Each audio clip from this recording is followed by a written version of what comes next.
Hey there folks, this is Terry Danichkimak II. I'm the Digital Painter and you're watching another Digital Painter vidcast. And we're talking more about Art Rage 5, Brush Designer. Booyah!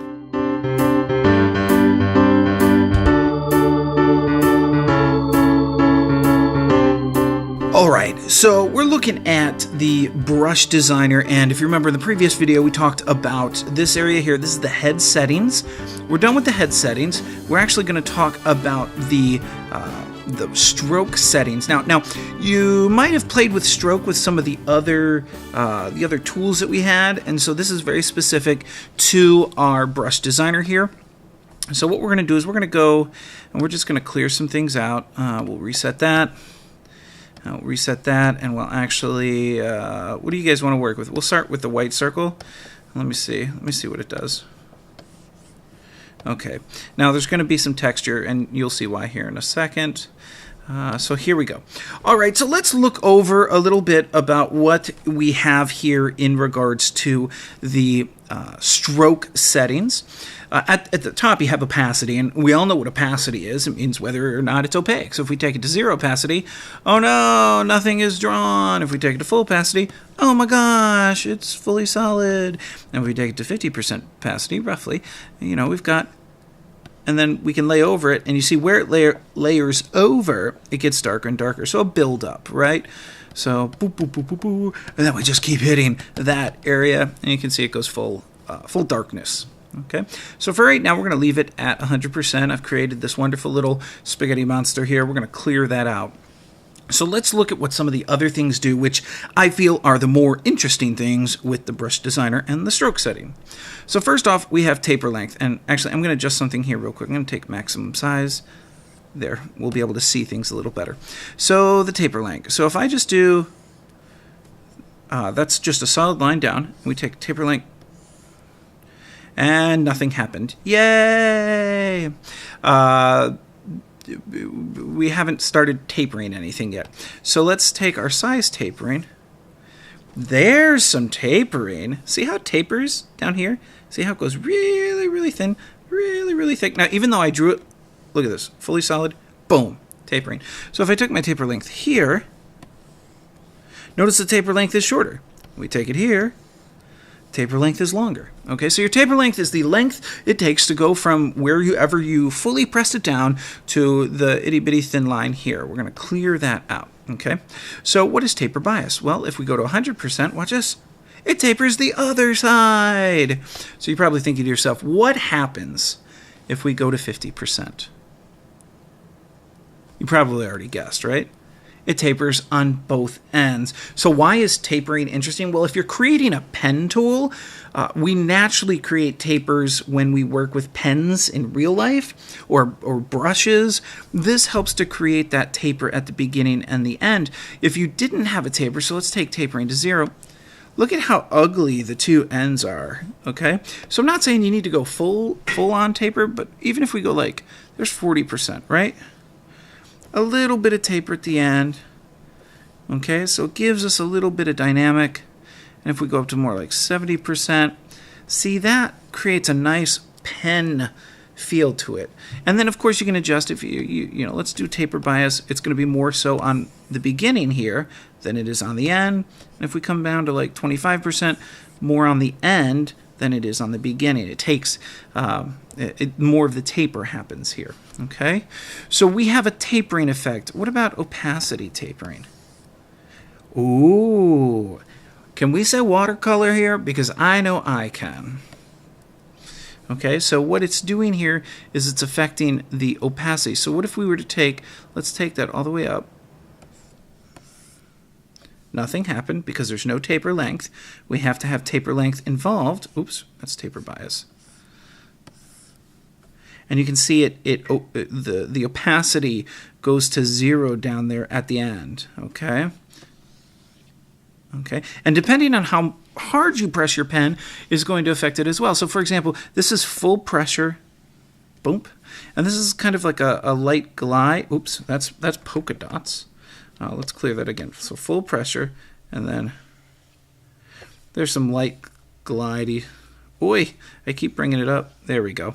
Okay, so you can see depending on how much you press it down is going to affect how the taper looks as well. So we have opacity tapering, we have size tapering, taper bias, again, which is one side or the other, and then your taper length, how long your taper is. So if we take it to 50%, we take this to 50% roughly. We keep those at full. So we've got a little bit of fall off on either end, as you can see here. And for example, I'm going to click OK and go onto this layer here. And you can see, you know, I'm terrible at cursive, right? But you can see the taper there is really nice. So let's go back into the brush designer. Okay. So we understand the taper information here. Next up we have smoothing, and this is kind of an auto smoothing feature.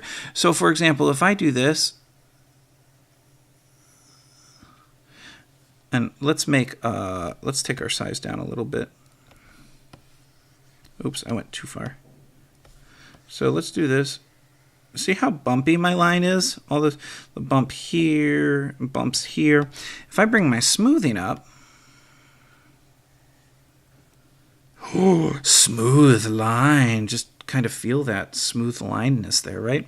So that's what's happening there, is it's smoothing out the line. Now this can have some unintended consequences, right? So if you're trying to do a square, boom, boom, boom, boom, ooh, it rounded over our corners, or a triangle, nice solid triangle, ooh, rounded over our corners. So you have to be careful with smoothing. So you could take it to like 50%, right? And it does smooth it out, but still leaves some of the squigglies in there. So that's 50% smoothing, and then if I did this, that's 100% smoothing. And then of course we have 0% smoothing, and it doesn't smooth at all. Okay, so that's our smoothing setting. Now comes the size and opacity. Now these are the minimum and maximum sizes and opacities of your pen. Now, for example, my rough pencil. I'm going to cancel this. I'm going to click my rough pencil, and then we go into Brush Designer. You'll see here that I have it set to 3 and 6% because I don't want it going, you know, as a pencil, I don't want it going bigger than that, okay? Now you might have a different idea on what you want to do, so you could bring up your max size to 100%, and that looks ugly for how I've got this created, so we're going to load a brush from, oops. There we go. So you can see here, you know, this allows you to have big and small based on your pressure and, you know, how, you know, this is now 100%. But if I had my maximum opacity back down at 6%, even, or 5%, even though I'm at 100%, it's not much bigger than if it's at, you know, you can see the difference is not huge. So your minimum size and your maximum size is going to affect when you apply pressure or when you adjust your size, how big or small it is. And the same to be said about the opacity, right? So if our maximum opacity is only 50%, I'll bring that. It's always going to be glaze-like, okay? I cannot get any darker than 50%, okay? So for right now, we're going to leave that at full. But you can obviously go down. Now, our loading and canvas grain. Our loading, it means how much ink is on it. So if, for example, if I take it down to 25, I never picked up my pen. It ran out of ink on the pen. Okay, that's what your loading is. So if you always want it loaded, that's at 100%. Anything below 100%, so even 99% will eventually run out. Sometimes it takes a while. Come on. There, you can see it. I started, so I'll adjust my size down so we can see it a little bit. So here we go. This is 99%. And eventually I'm going to run out of ink. Hopefully before I hit, there we go. It's starting to run out. And you can see I've now run out of ink. Okay, so if you want everlasting ink, you need it at 100%. Finally, we have our canvas grain amount. So I'm going to come over here. We see our head here, right? It's just a blank circle. So I'm going to take canvas grain amount to 0.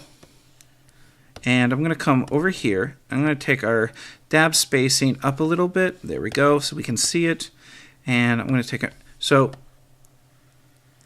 you can see those circles are beautiful circles. But if we bring our grain amount, now there's grain.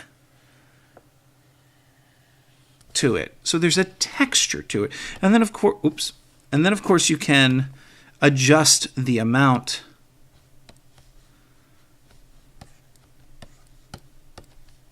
You can adjust the amount of grain, right? So we could come down.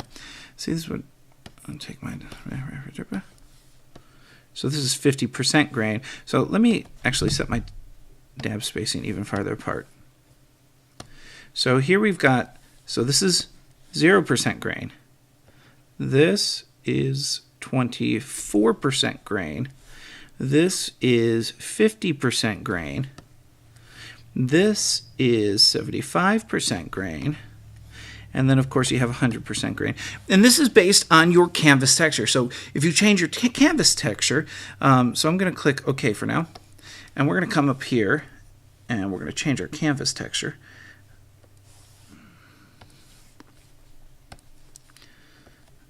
Oops. You like when I say oops? That means I've usually messed up. So let's get kind of like a rough canvas, maybe? Yeah, okay. So now, if we come back into our brush designer, you'll see that the canvas grain amount, well, it's not showing up here, but you can see here that the canvas grain is of the new canvas. So again, if I take it down to, say, 10%, not as much. And if we take it up to, say, 75-ish%, much more canvas grain within it. It's another way to give your stroke some texture as you're drawing on whatever canvas it is you're drawing on. So you can see there's a lot of different settings for your stroke. You've got your general opacity, you've got your taper length, taper bias, size tapering, and opacity tapering. Again, this is the tapering at the beginning and the end. You've got your smoothing abilities. You've got your minimum, maximum size, and minimum, maximum opacity. And then, of course, you have your loading, which is how much ink is on it, not minks. If you're putting minks on your pen, you've totally messed up. And then you've got the canvas grain amount, the amount of grain being added into your pen stroke as you lay it down. All right, that is it for our stroke settings. Our next video will deal with this right here, which is our color settings. All right, my name is Terry Danich-Kamiak II. I am the digital painter. This is Art Rage 5, comes out soon. Make sure you check out more of my stuff at thedigitalpainter.com or on YouTube. If you're watching this on YouTube, hit that subscribe button. I'm a big fan of subscribers. All right, take care and keep on drawing.